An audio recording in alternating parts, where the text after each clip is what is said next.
na ito magsakit, grabe na itong ampo.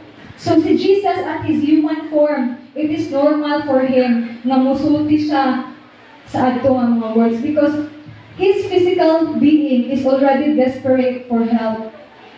Amen? Pero wala tabang because it is a prophecy to be fulfilled. Amen.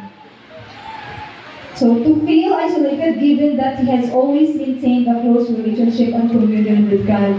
So, atong nakita mga isuon from the beginning of the New Testament na makita gid nato nga naagay close kaayo nga relationship and communion si Jesus Christ diya sa Amahan.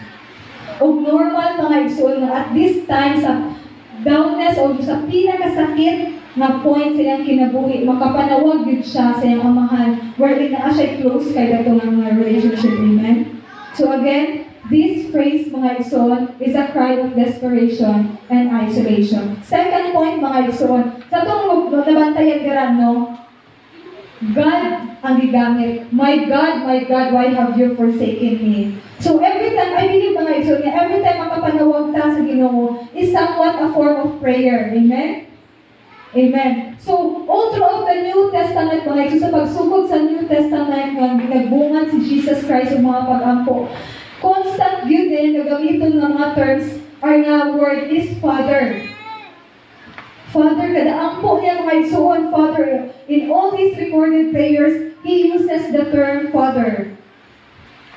Amen? So, this term Father reflects the intimate form of God's superiority in His life. Amen? So, karon mga igsoon, for the first time, naggamit siya of God. Nga naman mga igsoon. So, here in this hour of greatest desolation, Jesus addressed God. So, nag-address siya sa Ginoo sa Amahan of God. So, dili na tayo mga igsoon sa pagsulti alin ni Jesus. Gitawag siya diri nga isa siya ka supplicant.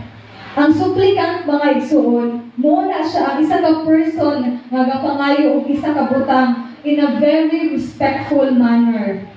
So, kita kabalungan tao sa ng supplier nyo, pag magpalit tas tindahan, muna silang supplier, kita isa ka supplicant. Only, ang supplicant is a very heavy word, wherein nagkunod siya nga nangayo ta sa isa ka highest individual or highest form, or that is God, in a very respectful manner. So God here is a supplicant, praying to His God.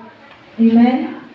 So, ang word ng Father mga igsoon, for me, it represents nga na kay close na relationship ana, na kay very close and constant communion. Kung nagtawag ka ani niya nga Father. For example, there is a simbahan. We call Pastor as Pastor Manny here as our second father. It is because na atay very close na relationship niya kay Pastor Manny.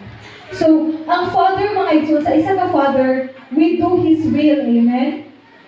We do His will. We fulfill His will. But ang God mga igsoon, the word God is very superior sa isa ka supplicant nga nangayo nga nagampo, who come to address His superiority over us. So, pag muingat ang God mga igsoon, dira na nato fully gi-address nga isa ra ta ka servant niya. Amen? Amen. So, gikan sa Father na himong God. Amen? So, this shift of endearment, so ako na siyang i-quote as endearment, doesn't represent loss of faith, but it shows that he still trusts God. Amen? So, para sa akong mga igsoon, dili pa sabot na wala na siya nagtawag ng Papa o Father sa iyang God the Father, na lost na iyang faith, na wala na iyang faith. But it represents that he still trusts God. God na ang iyang isaligan. Amen? Ikatulo mga igsoon, Jesus was never forsaken. So isolation is the agony Christ suffered when His eternal relationship with the Father was broken on the cross. So sa first point na ko mga igsoon, nagahisgot ko na kini nga phrase isa siya ka cry of isolation. And this isolation is the agony. Muna siyang agony nga na-experience ni Jesus Christ at sa cross with the Father. So when His relationship with the Father was broken. So,